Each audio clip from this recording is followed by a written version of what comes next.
구독, 좋아요 눌러주세요.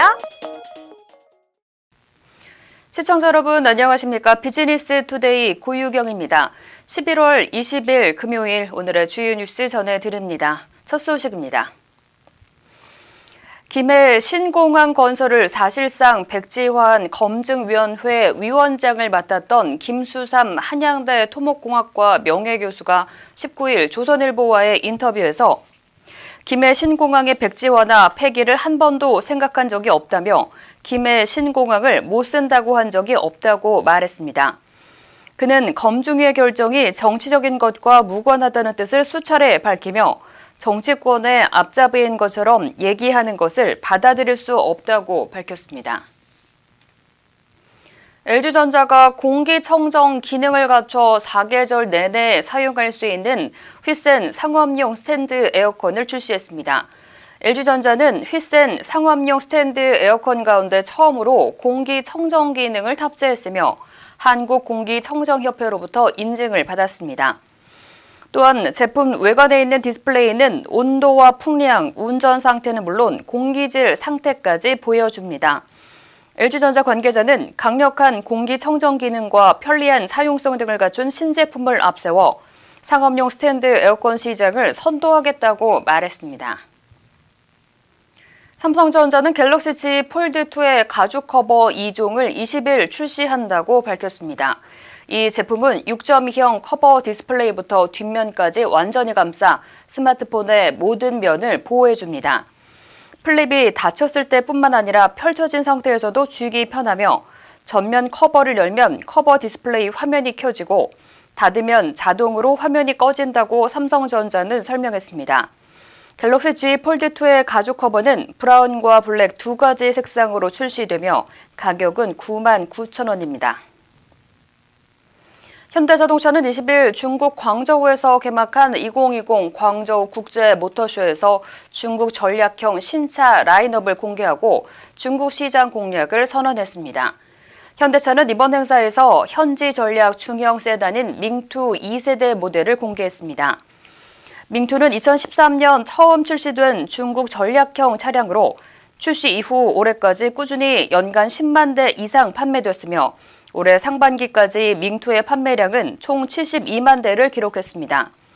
현대차는 2세대 밍투와 밍투 일렉트릭을 내년 중 출시해 중국 시장 공략에 총력을 기울일 예정입니다. 현대차 관계자는 앞으로도 현재 모델들을 앞세워 중국 시장을 적극 공략해 현대차 브랜드 이미지를 지속적으로 전환해 나갈 것이라고 말했습니다. KT가 개인형 VR 서비스인 슈퍼 VR의 인테리어와 명사 강연 등 생활 밀착형 콘텐츠 라인업 강화에 나섰습니다. 20일 KT는 VR 이용자층과 활용 분야를 확대하기 위해 각 분야 전문 업체들과 제휴하고 실생활과 밀접하게 연계된 다양한 서비스를 제공키로 했다고 발표했습니다.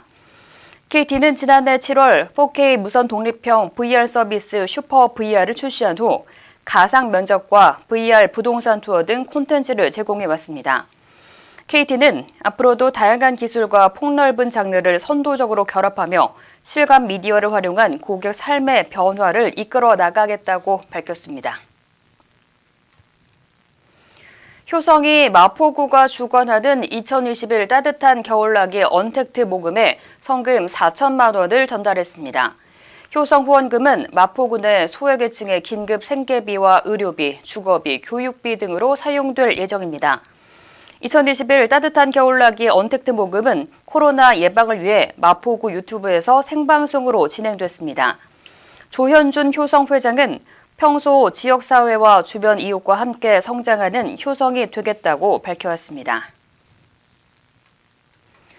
조국 전 법무부 장관이 가덕도 신공항을 노무현 국제공항으로 이름 붙이자고 주장하자 야권에선 그냥 문재인 공항이라고 하라, 차라리 오거돈 공항으로 하라는 비판이 쏟아지고 있습니다. 진중권 전 동양대 교수는 19일 페이스북에서 조 전 장관의 주장에 대해 그냥 문재인 공항이라고 하라고 비판했습니다. 그러면서 노무현 대통령은 보궐선거 때문에 공항을 짓는 것에 반대했을 것이라고 지적했습니다. 이는 여권이 표를 얻기 위해 선심성 정책을 폈다는 점을 비판한 것으로 보입니다. 한편 더불어민주당은 가덕도 신공항을 빠르게 추진하기 위해 예비 타당성 조사를 면제하고 10조 원 이상의 건설 비용을 국가가 지원하는 내용이 담긴 특별법 제정을 준비하고 있습니다.